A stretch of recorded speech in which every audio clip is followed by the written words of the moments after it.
ఇదొక శారీ అండి, డ్యూయల్ షేడ్లో వచ్చేసింది. ఎంత బాగుంది చూడండి.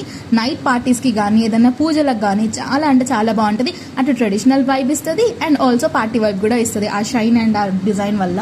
సో ఇది వచ్చేసరికి డ్యూయల్ షేడ్ అండి. కింద మనకి ఏంటి అంటే డార్క్ షేడ్ వచ్చేసింది, పైన వచ్చేసరికి లైట్ షేడ్లో వచ్చిందండి. సో ఇలా వచ్చేసింది బ్లౌజ్ పార్ట్ అండి. ఇది వచ్చేసరికి మనకి బ్లౌజ్ పార్ట్ ఏమో కొంచెం రా సిల్క్ ఫ్యాబ్రిక్లో ఇచ్చేసారు అండ్ దానికి కూడా మనకి స్టోన్ వర్క్ అనేది ఇచ్చేసారు, చాలా బాగుంది. సో అది మీకు నెక్ స్టైల్ ఆర్ స్లీవ్స్కి కానీ పెట్టించుకోవచ్చు. శారీ కింద అంతా కూడా మనకి చిన్న చిన్న బుటీస్ వచ్చేసారు, స్టోన్ బుటీస్ అనేవి. అండ్ కింద బార్డర్ చూసుకుంటే కంప్లీట్ స్టోన్ వర్క్, అదొక మీడియం లెంత్ అలా ఉంటుందండి. పైన మనకి లైట్ కలర్ కాబట్టి అంత బాగా కనిపించట్లే, బట్ బార్డర్ కింద సైడ్ చాలా డార్క్ కలర్ ఉంది కదండి. సో ఆ స్టోన్ వర్క్ అనేది చాలా బాగా వచ్చి ఆ షైన్ అండ్ క్యూట్ లుక్ అనేది క్రియేట్ చేస్తుంది. సైడ్ టాజల్స్ ఇచ్చేసారు, మంచి లుక్ క్రియేట్ అవుతుంది. వావ్, ఇది వచ్చేసరికి వైట్ శారీ అండి. ఇప్పుడు దసరాకి సరస్వతి పూజలు అట్లా ఉంటాయి కదండి.